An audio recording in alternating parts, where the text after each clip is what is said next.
Well, everyone, I hope you all are continuing to stay safe, continuing to use your hashtags wisely, and not forgetting director David Ayer. His next movie, which stars Shia LaBeouf and Bobby Soto, the tax collector, will release next month. You truly haven't seen stupidity and Class A ignorance until you've logged into Twitter and seen the responses to a movie that hasn't even released about how gangs really move contraband and collect taxes on the streets. But anyways, shout out to the Twitter account known to mankind as Release the Ayer Cut.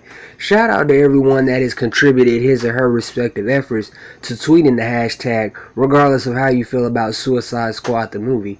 I thought about David's OG version for some time now, and that hasn't changed. He's interacted with fans, battled the trolling of trolls, and has revealed tidbits of what his true cut of Suicide Squad actually contains.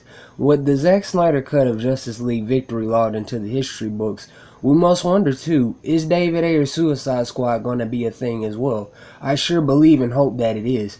He revealed last week that AT&T and HBO Max had the power to make it so, something that has been known for a while, and that we need to keep the pressure on them in so many words.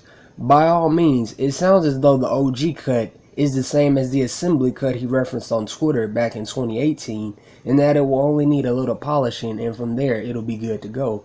Enchantress, Deadshot and Harley, Harley and Joker, Jared Leto's Joker, El Diablo, Slipknot, and Katana all unfortunately suffered from interference from Geoff Johns and WB. Looking at the success of Wade Wilson, aka Shitface, I think now they finally realize that yes, we the audience just like nice things, and that Zack Snyder's Justice League, which is gonna break the internet, will inevitably lead to bigger things. I certainly think that there is room for David Ayer's Suicide Squad to live on. I suspect it is indeed R-rated, and that it is a lot longer than the theatrical cut and the extended cut that came out sometime after the movie released in theaters. With the inclusion of Parademons, potentially Steppenwolf, as well as possibly more scenes from Ben Affleck's Batman, the OG cut of Suicide Squad, aka David Ayer's Suicide Squad, ties into the greater DCEU as a whole. I also suspect that Jared Leto has an appearance in the Snyder cut of Justice League, but don't quote me on that. This is just a simple theory and not a confirmation. After all, I ain't got no sources, LOL. The biggest question mark on my mind in regards to David Ayer's Suicide Squad is how significant of a change we will see in terms of reception towards Jared Leto's Joker. Those who are at the very least fair and not entirely dismissive either say they were okay with his performance, or like me say that we didn't really see all of his scenes, which ultimately means we really shouldn't judge. Then there are those of us who are appreciative of the grills, the damage tattoo, and the potential of seeing Batman unleash a can of busting up your teeth for what you did to Robin once the Ayer cut is released. My thinking is that we'll see a shift in reception towards Leto, but whether or not he'll be back beyond the Ayer cut, that is anyone's guess.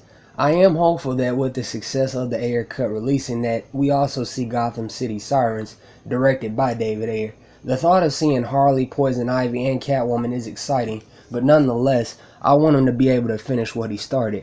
As I stated in a prior video, where Harley goes beyond this year's Birds of Prey and next year's The Suicide Squad is anyone's guess. And after all, Harley isn't the only Suicide Squad member, nor do all of the Suicide Squad make it out alive. But Gotham City Sirens would be an interesting step forward, and seeing more of Gotham with either Ayer or Cathy Yan's touch would be nice to see.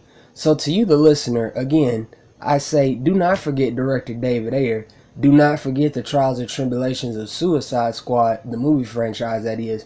And do not forget that yes, the Ayer cut certainly exists and it certainly should be released. Continue to keep the same energy, and I believe in time HBO Max and AT&T will indeed release the Ayer cut.